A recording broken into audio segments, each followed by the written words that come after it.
지금으로부터 11월 둘째 주 주일 예배를 신령과 진정으로 드리기 원합니다.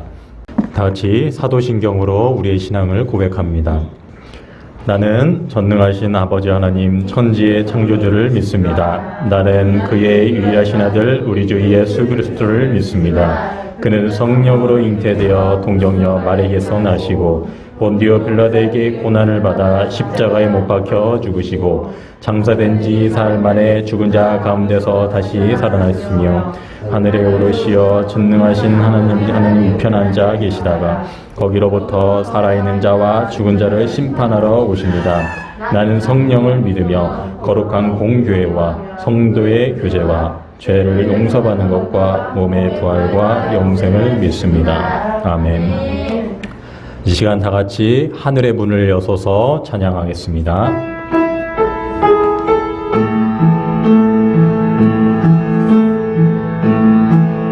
하늘의 문을 여소서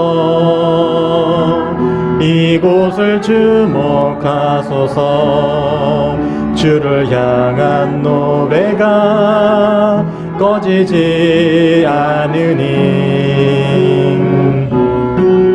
하늘을 열고 보소서 이곳에 임재하소서 주님을 기다립니다.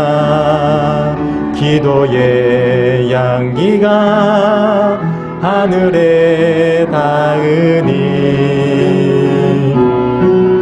주여 임재하여 주소서 이곳에 오셔서 이곳에 앉으소서 이곳에서 드리는 예배를 받으소서 주님의 이름만이 오직 주의 이름만 이곳에 있습니다. 이 시간 황현주 집사님이 기도 인도하겠습니다. 미약하고 연약한 저희들의 삶을 하나님 은혜와 사랑으로 넘치게 하시는 감사합니다. 저희가 사는 것 하나도 다 아버지 하나님이 계획하여 주심을 감사합니다. 영계 하나님 아버지 삶에서 수없이 넘어질 때도 하나님 원하는 길이 아닌 세상이 될 때도 이런 저희들을 용서해 주시고 일으켜 주시고 의욕을 흔들리신 하나님 아버지 감사합니다. 사랑의 은혜 하나님 아버지 지금은 결실의 계절입니다. 각자의 위치에서 자신이 뿌려놓은 것들을 보면서 풍요로움이 넘쳐야 할 때입니다. 하지만 원래는 코로나라는 예기치 않은 환경으로 여러 가지 면에서 변화된 세상을 감당하고 있습니다. 이 또한 하나님의 계획하시려 믿고 주어진 환경을 탓하는 것이 아니라 여기서 감사할 수 있는 것을 찾아서 각각의 노력으로 열매맺는 저희들이 될 수 있기를 기도합니다. 아멘. 세상이 대면이 아닌 비대면이라는 말이 너무 익숙합니다. 하나님 아버지, 저희의 만남이 하나님이 저희 앞에 늘 모여서 있는 것이 아니라 하나님의 형상이 보이진 않지만 삼겹살겹 단단한 도화지 같은 믿음이 하나님 아버지를 증거하게 하심을 알게 하듯이 세상 어떤 때보다 믿음은 바라는 것이 실상이요 보이지 않는 것들을 증거를 하신 말씀을 주셨고 보이지는 않지만 바라는 것들을 표정을 같이 보는 믿음을 가지고 눈에 보이지 않고 손에 만져지지 않고 귀에 들리지 않아도 증거가 보이는 것처럼 만져지는 것처럼 들리는 것처럼 하나님과 교제를 더욱 단단하게 이어나갈 수 있기를 기도합니다. 특히 다음 주는 추수감사절입니다. 눈에 보이는 열매도 중요하지만 이번 추수감사절 보이지는 않지만 지금까지 저희를 지켜준 모든 주변의 것들을 선선히 되돌아보면서 2020년을 시작하면서 각자가 지닌 기도 제목을 한 가지 되돌아보면서 지금을 주신 하나님 아버지께 더욱더 감사를 표현하는 시간이 될 수 있기를 기도합니다. 교회를 위해 기도합니다. 안양명성교회는 부활신앙의 타고난 삶으로 지역을 섬기며 대사훈련과 인재양성에 집중하고 수련문화의 보급과 세계 선교에 힘쓰며 신앙을 대물림함으로 하나님 영광이 되는 사명감을 가지고 있습니다. 이 사명을 충분히 감당하여 다가오는 2021년에는 더 큰 사명을 기대하고 품을 수 있는 교회가 될 수 있기를 기도합니다. 저희 성도들이 톡을 잡은 문제 문제를 문제로만 여긴 것이 아니라 하나님과 더 깊은 교제를 할 수 있는 기회로 생각하게 하시고 각 가정마다 하나님을 영접하여 가족들에게 믿음을 부어주시며 그 자녀들이 하나님 말씀대로 살면서 풍족한 가운데 살아가도록 인도하여 주시옵소서. 특별히 에벨리아 봉사하는 반석 목장의 모범들을 기억하시고 오늘도 주님 말씀을 들고 담에 서신 주의 사장 목사님을 성령의 강건적인 능력으로 붙들어 주시옵고 순서를 말씀에 아멘으로 하답하여 순종을 다짐하는 시간이 되게 하시옵소서. 주님 함께하는 이 시간 끝없는 감사와 찬양 올리며 지금도 살아계신 예수 그리스도 이름으로 기도드립니다. 이 시간 반석 목장 유미호 권사님이 성경 봉독하겠습니다. 이 시간 하나님께서 우리에게 주신 말씀은 신약성경 마태복음 14장 13절부터 21절 말씀입니다. 제가 가지고 있는 성경은 신약성경 23페이지입니다. 이 시간 성경 말씀을 분석할 때 성령님께서 동행해 주실 것을 믿습니다. 아멘. 예수께서 들으시고 배를 타고 떠나사 따로 빈 들에 가시니 우리가 듣고 여러 보울로부터 걸어서 따라가니라. 예수께서 나오사 큰 무리를 보시고 불쌍히 여기사 그 중에 있는 병자를 고쳐주시니라. 저녁이 되매 제자들이 나와 이르되 이곳은 빈 들이요 때도 이미 저물었으니 무리를 보내어 마을에 들어가 먹을 것을 사먹게 하소서. 예수께서 이르시되 갈 것 없다. 너희가 먹을 것을 주라. 제자들이 이르되 여기 우리에게 있는 것은 떡 5개와 물고기 2마리 뿐이나이다. 이르시되 그것을 내게 가져오라 하시고 무리를 명하여 잔디에 앉히시고 떡 5개와 물고기 2마리를 가지사 하늘을 우러러 축사하시고 떡을 떼어 제자들에게 주시매 제자들이 무리에게 주니 다 배불리 먹고 남은 조각을 12바구니에 차게 거두었으며 먹은 사람은 여자와 어린이 외에 5,000명이나 되었더라. 아멘.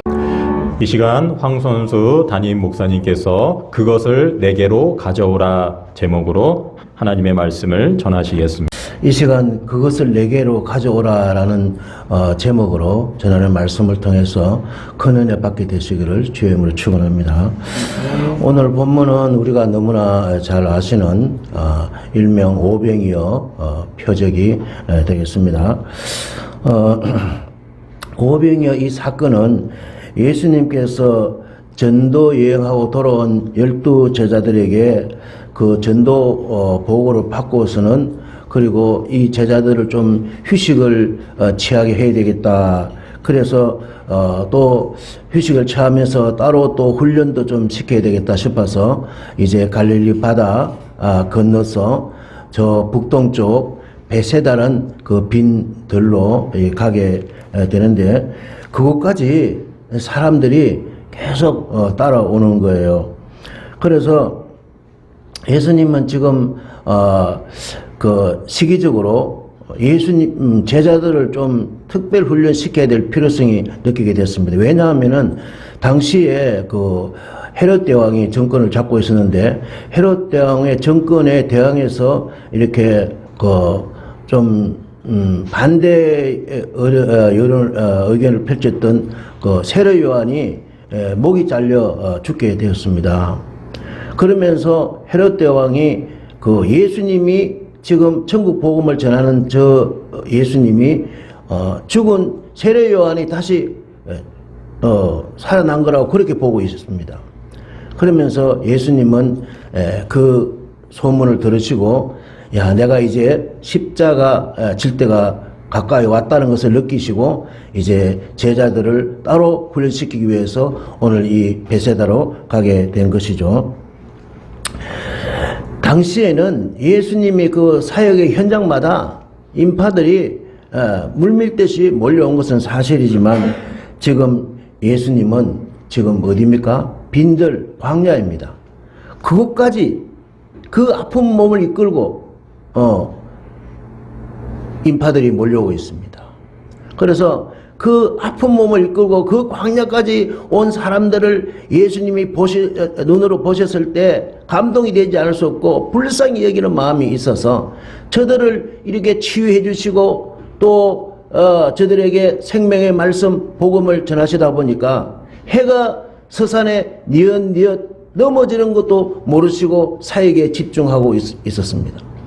그리고 거기 군중들도 예수님의 그 치료는 물론이거니와 가르치시고 또 고치시고 전파하는 그 모습을 보면서 사람들이 그곳에 이렇게 매료되어서 저들도 몇 개를 굶었는지 모를 정도로 그렇게 그곳에 집중하고 있었습니다. 그때 제자들이 군중들의 그 식사가 걱정이 되었습니다. 자, 이 수많은 군중들을 먹이는 것이 보통 문제가 아니라는 것을 알게 되었습니다. 여기는 바로 빈들 광야이기 때문에 이 먹을 것을 준다는 것은 참으로 힘든 상황이었습니다. 그래서 제자들은 이제 예수님에게 아주 건설적인 그런 제안을 한 가지 하는데 이렇게 제안합니다. 예수님, 무리를 보내어 마을에 가서 먹을 것을 각자 사 먹도록 했으면 좋겠습니다. 이때 예수님의 대답이 제자들이 깜짝 놀라며 당황합니다. 갈 것 없다. 너희가 먹을 것을 주라.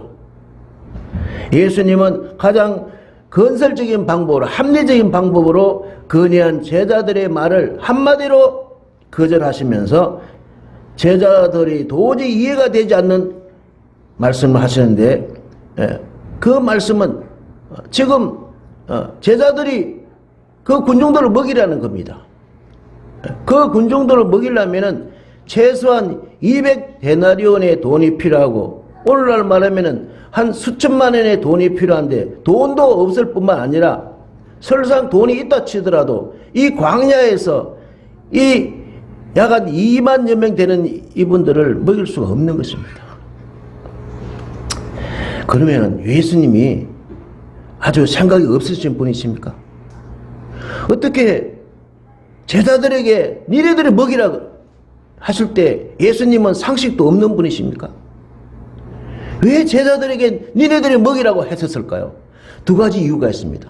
하나는 니네들이 나를 얼마나 믿는가 그걸 보시기 위함이고 또 하나는 저 군중들에게 니네들의 책임감이 있다는 것을 두 가지를 지금 염두에 두고 니네들이 먹이라 이렇게 명령하셨습니다. 여기서 책임감이란 제자들의 책임감이란 군중들의 영적인 부분이나 육적인 부분을 책임져야 한다는 것을 예수님이 은연중에 말씀하시고 있는 것입니다. 제자들이 저들에게 하나님 말씀을 전하는 복음을 전하는 그 사명을 지금 은연중에 말씀하시고 있는 것입니다. 그렇습니다. 예수님을 따르는 자들은 언제나 영적으로나 육적으로 굶주린 자들을 보면은 저들의 그 필요를 채워줄 필요성을 느끼야만 하는 책임이 있는 것입니다. 왜냐하면 그것이 예수님이 이 땅에 오신 목적이기 때문이었습니다. 지금 목자 잃은 양처럼 유리 방황하는 저들에게 육적으로나 영적으로 먹이시기 위해서 이 땅에 오시기 때문에 예수님을 따르는 자들은 그것을 항상 염두에 두어야 된다는 것입니다. 나와는 별로 상관이 없어. 그들을 외면하게 된다면은 그들을 외면하는 것이 아니라 예수님을 외면하게 된다는 것입니다. 예수님은 저기 길을 잃고 방황하는 소자 한 사람에게 대접한 것이 바로 나에게 대접한 것이라고 마태복음 25장 40절에서 말씀하시고 있는데요. 말씀을 보시면 너희가 여기 내 형제 중에 지극히 작은 자 하나에게 한 것이 곧 내게 한 것이라. 아멘. 성도 여러분, 성도가 세상에 생명의 양식을 나누어줄 책임감을 잃어버렸을 때 성도된 자의 설 자리가 별로 없습니다. 성도가 영혼구원에 관심이 없다면은 성도로서 그 책임감을 회피하는 것이라 할 수 있습니다. 마치 대한민국에 태어난 사내 아이가 국방 의무를 회피하는 것처럼 회피하는 것이나 다름없습니다. 우리가 기억할 것은 예수님은 이 땅에 오셔서 자기가 원하는 자들에게 몸을 찢어주시고 피를 쏟아주셨습니다. 그러시기 위해서 이 땅에 오셨습니다. 그러나 예수님의 제자들은 그 예수님의 그 말씀의 의도를 모르고 제자들이 이렇게 말하는데요. 17절을 우리 다 같이 한번 보겠습니다. 17절 시작. 제자들이 이르되 여기 우리에게 있는 것은 떡 5개와 물고기 2마리 뿐입니다. 너희들이 군중들에게 먹을 것을 주라. 이렇게 예수님의 명령에 제자들은 떡 5개와 물고기 2마리밖에 없다고 이렇게 도저히 불가능하다는 그런 대답을 하게 됩니다. 이와 같이 하나님의 능력을 깨닫지 못하는 자들은 하나님의 명령에 대해 자신의 그 이성이나 자신의 상식이나 자신의 생각으로 제한하고 회피하게 되는 것이죠. 하지만 이해가 되는 것은 요한복음 기록에 의하면 그나마 이 떡 5개와 물고기 2마리는 어떤 아이가 제공한 꼬마 도시락이었습니다. 때문에 이 작은 빵 5개와 작은 생선구이 2마리로는 그 많은 군중들을 먹일 수 없는 것은 상식적으로 맞습니다. 지당한 말씀입니다. 그러나 제자들이 한 가지 모르는 것이 있는데요. 지금 인류의 구원자이시오 영원한 생명의 양식이 되시는 예수 그리스도께서 지금 now 그들과 함께 계신다는 그 사실을 알지 못하고 있는 것입니다. 예수님께서는 제자들에게 갈 것 없다. 니네들이 먹을 것을 주라. 라는 그 명령에 제자들은 지금 안절부절 못하고 있으면서 그때 예수님께서 제자들에게 이렇게 단호하게 말씀하십니다. 18절을 봅니다. 18절 다 같이 시작. 이르시되 그것을 내게로 가져오라 하시고 짤 바를 모르고 머뭇머뭇거리면서 아주 그냥 갈 바를 모르는 제자들과는 달리 예수님은 확신의 참 말씀입니다. 그것을 내게로 가져오라. 예수님은 제자들이 보리떡 5개와 물고기 2마리는 아무것도 할 수 없다는 불신앙과 의심에 사로잡혀 있을 때 그 자신이 인간적인 근본적인 문제를 해결할 수 있는 생명의 떡이신 것을 지금 보이고자 하신 것입니다. 그것을 내게로 가져오라. 그래서 이제 그 표적의 역사를 시작하십니다. 예수님은 그 현장에서 진두지휘하시는데요. 19절, 20절, 21절을 다 같이 읽습니다. 시작. 무리를 맹하여 잔디 위에 앉히시고 떡 5개와 물고기 2마리를 가지사 하늘 우러러 축사하시고 떡을 떼어 제자들에게 주시매 제자들이 무리에게 주니 20절 시작. 다 배불리 먹고 남은 조각을 12바구니에 차게 거두었으며 21절 시작. 먹은 사람은 여자와 어린아이 외에 5,000명이나 되더라. 아멘 할렐루야. 그렇습니다. 주님이 하십니다. 주님이 일하십니다. 주님이 책임지십니다. 나으리 저물어 갈 때, 빈들에서 걸을 때, 그때가 하나님의 때, 내 힘으로 안 될 때, 빈손으로 그럴 때 내가 고백해 여호와 이래 주가 일하시네 주가 일하시네 주께 아끼지 않는 자들에게 주가 일하시네 주가 일하시네 신뢰하며 걷는 자에게 날이 저물어 갈 때 빈들에서 걸을 때 그때가 하나님의 때 내 힘으로 안 될 때 빈손으로 걸을 때 내가 고백해 여호와 이래 주가 일하시네 주가 일하시네 주께 아끼지 않는 자에게 주가 일하시네 주가 일하시네 신뢰하며 걷는 자에게 우리 모인 이곳에 주님 함께 계시네. 누리네 아버지 은혜. 적은 떡과 물고기 모든 걸 드릴 때 모두 고백해 여호와 이래. 주가 일하시네. 주가 일하시네. 주께 아끼지 않는 자에게 주가 일하시네. 주가 일하시네. 신뢰하며 걷는 자에게. 성도 여러분, 코로나로 힘드십니까? 코로나로 인하여 어렵습니까? 주가 일하십니다. 주가 책임지십니다. 예수님은 어떻게 일하십니까? 떡 5개와 물고기 2마리를 손에 들고 하늘을 우러러 감사 기도 하시는 것입니다. 여기서 우리는 예수님에 대한 감사를 영적인 교훈으로 받기를 원하는데요. 예수님의 감사에 대한 자세 첫째는 예수님은 현재 있는 것으로 감사했습니다. 예수님은 현재 없는 것을 보시는 것이 아니라 현재 있는 것에 집중하셨습니다. 현재 있는 것이라고는 꼬마 도시락밖에 없습니다. 꼬마 도시락밖에 없습니다.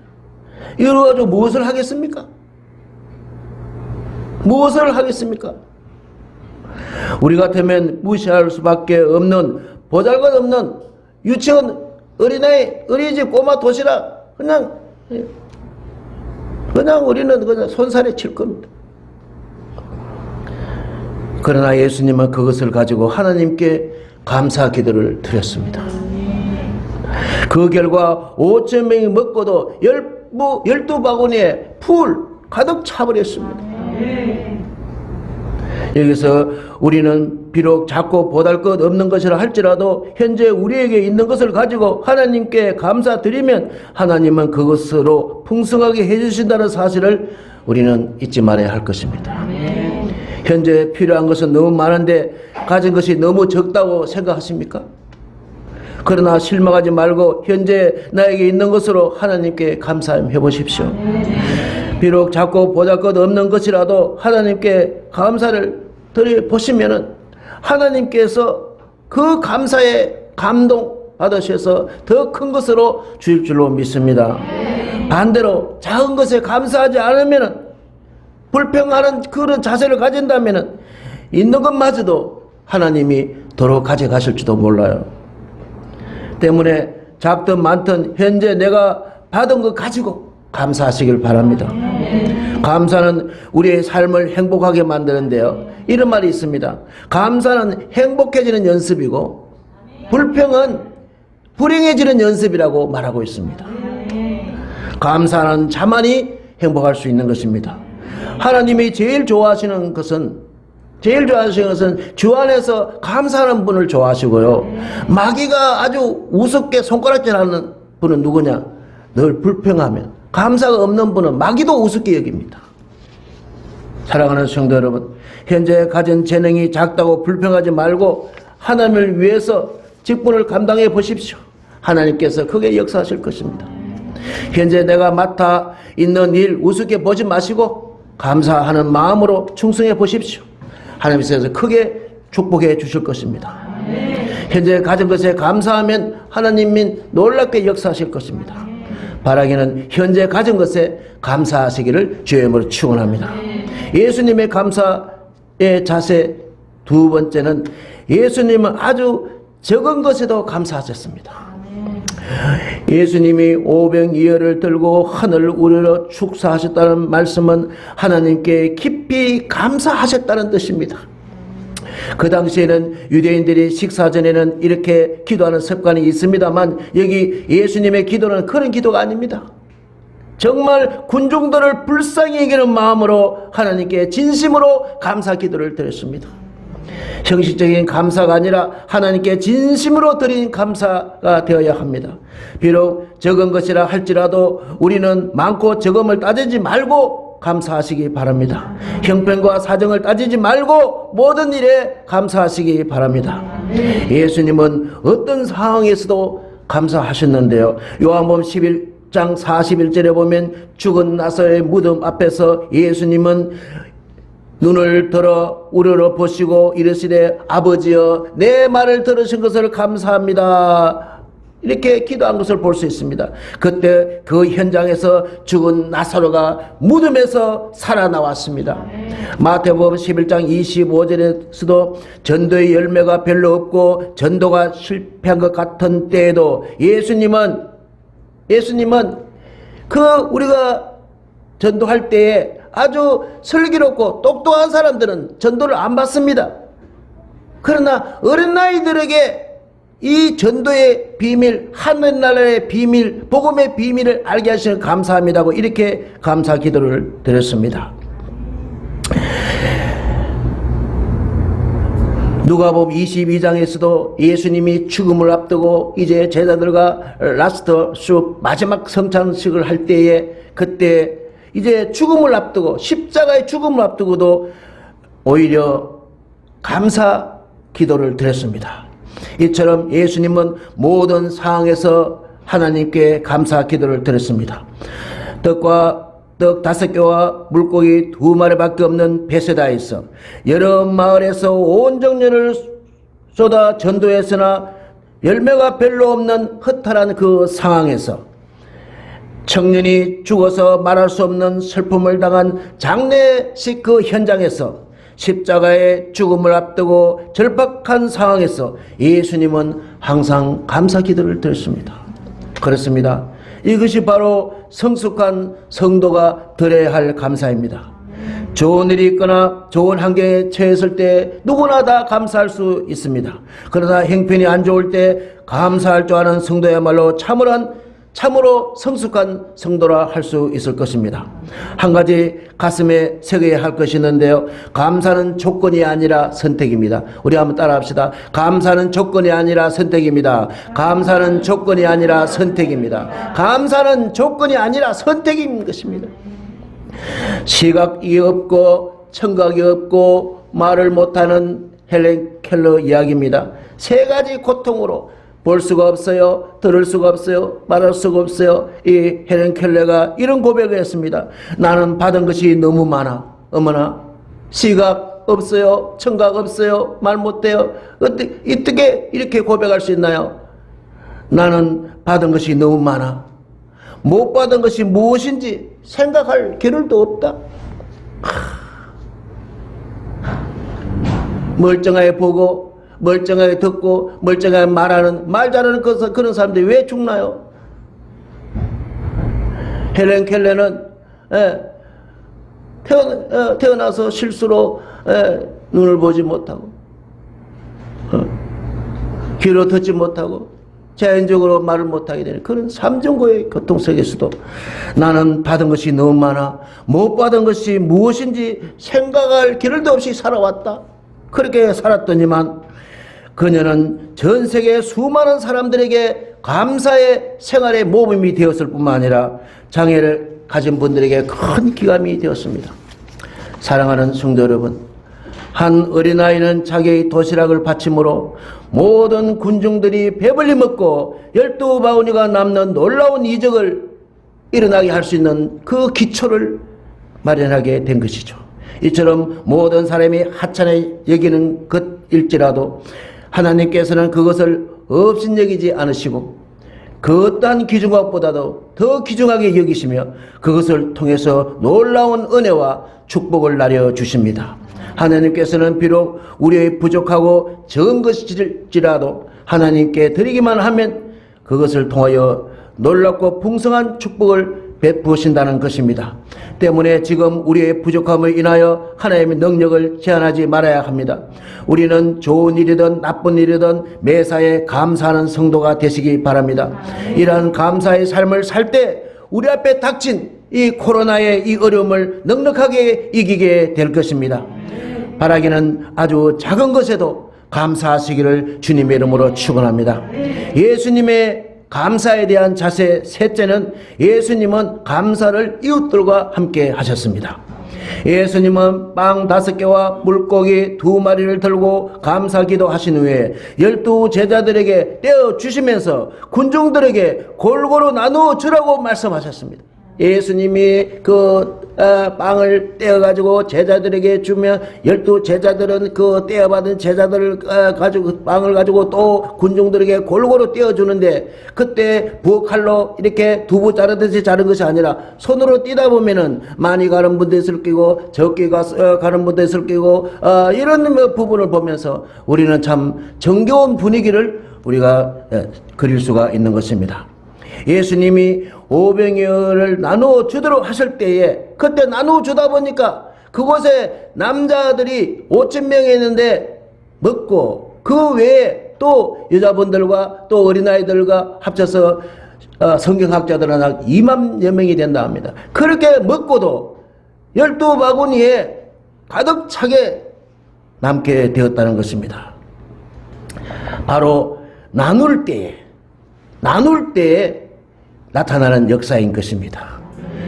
구약 성경에서도 감사절기마다 감사절기에 인생들이 감사 예물을 드리고 제물을 드리고 다 드려서 그것으로 이제 절기 때마다 모든 고아나 가부나 이방인들이나 다문화나 누구든지 다 와서 함께 나누는 것을 우리가 볼 수가 있습니다. 그렇습니다. 하나님에 대한 감사는 이웃들과 함께 나누어야 된다는 교훈을 우리에게 주시는 것입니다. 감사하고 나누면 하나님께서 더 많은 것을 축복해 주실 것입니다. 여기서 우리가 기억할 것은 감사는 나눔과 일치한다. 나눔 없는 감사 없고 감사 없는 나눔 없다.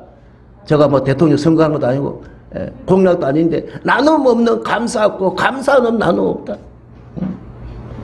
나눔이야말로 모든 사람을 풍성케 하는 비결입니다. 감사는 하나님의 은혜에 대한 고마움의 표현이며 은혜를 받는 데만 그치는 것이 아니라 나눔이 있어야 진정한 감사가 되는 것입니다. 하나님께서 우리에게 은혜를 주신 것은 자기만을 위함이 아니라 다른 사람에게도 함께 나누도록 하시기 위해 주신 것입니다. 그런데 적지 않은 성도들은 이것을 깨닫지 못하고 자기만 축복받았다고 자랑하고 있습니다. 그래서 이 시대를 감사 결핍증 시대, 감사 불감증 시대, 감사 망각증 시대라고 합니다. 부모에게 감사도, 이웃에게 감사도 자꾸만 멀어져 가고 있는 것입니다. 더 안타까운 것은 하나님께 감사는커녕 하나님의 존재를 부정하는 시대가 되었고, 그러므로 오늘날 추수감사절의 의미도 갈수록 많이 쇠퇴해져 가고 있는 것입니다. 여러분, 사해바다를 아십니까? 죽은 바다라고 그러잖아요. 그렇게 살아있는 물을 계속 받기만 하고 내보내지 않으니 다 죽어버리고 마는 것입니다. 광야의 만나도 마찬가지입니다. 아무리 욕심을 내 혼자 많이 거두어도 하루만 지나면 벌레가 나고 썩어버리는 것입니다. 초대 예루살렘 교회도 마찬가지입니다. 하나님으로부터 큰 은혜를 받으면서 이방에 나가 복음을 전하지 않으니 큰 핍박이 오고 나중에는 행편이 더 어려워져 이방으로부터 도움을 받는 처지가 되고 말았습니다. 받은 은혜에 감사하고 그것을 나누어 주지 않으면 은혜도 떠나가고 더 가난하게 된다는 것을 우리는 기억해야 할 것입니다. 감사함으로 나눌 때 더 풍성하고 더 큰 은혜를 받게 된다는 것을 우리는 기억하시기 바랍니다. 사랑하는 성도 여러분, 오늘 남은 빵이 12바구니에 풀 가득 차였습니다. 이렇게 가득 찬 바구니를 12 제자들이 한 바구니씩 들고 세상에 나가서 또 다른 사람들에게 나누게 되는 것입니다. 이 때문에 500위의 그 표적은, 그 영적인 의미는 바로 나눔인 것입니다. 예수님은 이 땅에 오셔서 나눔으로 인류를 살리셨습니다. 할렐루야. 요한복음 6장 35절에 예수께서 말씀하십니다. 나는 생명의 떡이니 내게 오는 자는 결코 줄이지 않을 것이요 나를 믿는 자는 영원히 목마르지 아니하리라. 아멘. 생명의 떡이신 예수님은 자신의 몸을 찢어서 나눔으로 죽어가는 인류를 살리셨고, 자신의 피를 쏟아서 나눔으로 죄로 말미암아 죽을 수밖에 없는 우리를 살려섰습니다. 요한복음 6장 54절에 내 살을 먹고 내 피를 마시는 자는 영생을 가졌고 마지막 날에 내가 그를 다시 살리리라, 부활하리라, 다시 살리리라. 아멘. 때문에 오병이어의 표적은 예수님의 말로 이 세상을 구원할 유일한 메시아, 유일한 구서주, 유일한 그리스도 이심을 명백하게 드러난 사건이 바로 오병이어 표적인 것입니다. 여기 12바구니에서 12이라는 말은 만수라는 뜻인데, 이 말씀의 의미는 예수님 한 분이면 온 인류의 구원 문제는 좋게 감당할 수 있다. 다른 뭐가 필요 없다. 예수님 한 분이면 좋게 다 감당할 수 있다는 것입니다. 충분하다는 것입니다. 예수님의 이 사랑과 긍휼과 희생의 천국 복음의 메시지가 12바구니에 지금 가득 차 있습니다. 이 바구니를 들고 세상에 믿지 않은 가족, 형제, 자매, 친구, 이웃들에게 우리 주님 다시 오실 때까지 나누어 드리는 우리 모두가, 우리 안양 명성교회가 되시기를 주님의 이름으로 축원합니다. 기도하겠습니다. 여호와 하나님 아버지, 11월 추수 감사주일을 준비하면서 예수님의 감사의 자세를 통하여 큰 은혜를 주셔서 감사합니다. 오병이어의 표적의 영적인 의미를 알면서 큰 용기와 기쁨과 위로와 소망을 누리게 됩니다. 참으로 안 좋은 지금 이 상황에서 하늘의 만나 생명의 말씀으로 채워주시니 감사드립니다. 항상 보혜사 성령 충만하여 영생의 복음 바구니를 들고 죽어가는 영혼들을 구원하는 사명을 잊지 않게 하소서. 우리를 반드시 복을 주시는 주님께 찬양과 감사와 영광을 올려드리며 부활의 주님 예수 그리스도의 이름으로 기도드리옵나이다. 아멘. 517장 찬송드립니다.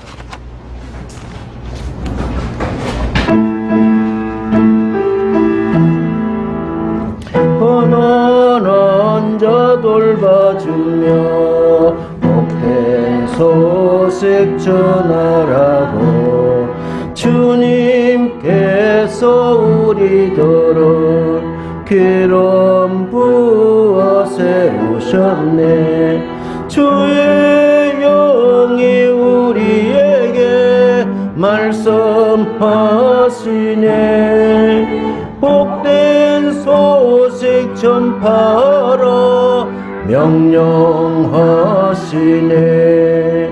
포로된 자 풀어주며 자유 얻게 하시려고 주님께서 우리들을 땅끝까지 보내시네. 주의 영이 우리에게 말씀하시네. 땅끝까지 전파하라 명령하시네. 주님 사랑 온 세상에 본이 되게 하시려고 주님께서 우리들을 친구처럼 사랑하네. 주의 영이 우리에게 말씀하시네. 내 이웃을 사랑하라 명령하시네. 아버지 감사합니다. 이렇게 저희들도 불러주셔서 아버지께서 친히 우리 성도들의 귀에 말씀을 주시고 귀에 들어가 말씀이 마음에 새겨졌어. 마음에 새겨진 말씀이 손과 발로 행동을 움직이게 해주시니 참으로 감사합니다. 하나님 아버지, 참으로 1년에 최고의 명절이라 할 수 있는 감사절기가 이제 다음 주로 다가오고 있습니다.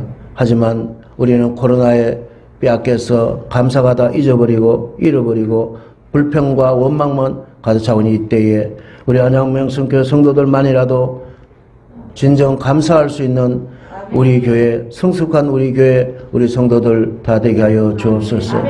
아버지, 앞을 보지 못하고 또 들을 수 없고 말 못하는 헬렌 켈러가 이 세상에서 위대한 업적을 남긴 것처럼 우리 안양명성교회 비록 작은 교회를 할지라도 위대한 업적을 남기는데 귀하게 쓰임받는 우리 안양명성교회와 성도들 다 되게 하여 주옵소서. 저들이 기도하고 있는 기도 제목 속히 응답하여 주옵시고 우리 상륜이 하나님 원하시는 대학에 꼭 들어갈 수 있게 해주시고 우리도 국방의 의무를 감당하는 우리 서인이 안전하게 지켜주시고 우리 성도들 가운데 아픔을 겪고 있는 분들 속히 치유해 주시고 어려움 겪고 있는 분들 속히 문제를 해결하여 주옵소서. 우리 교회 아동부, 청년부, 장년부 모든 우리 학생들에게도 지혜와 지식과 총명을 넘치게 해주시고 하나님이 꼭 붙잡아 주옵소서. 이제는 우리 주 예수 그리스도의 은혜와 하나님의 그 크신 사랑하심과 성령님의 교통 인도 위로 충만해 주하심이 가득 찬 12바구니 복음을 들고 이 세상으로 나아가는 우리 안양 명성교회 성도들 발걸음 위에 가문 위에 이 나라 이민족 위에 이 지구촌 위에 여러분 영원히 함께 하옵시기를 간절히 축원하옵나이다. 아멘.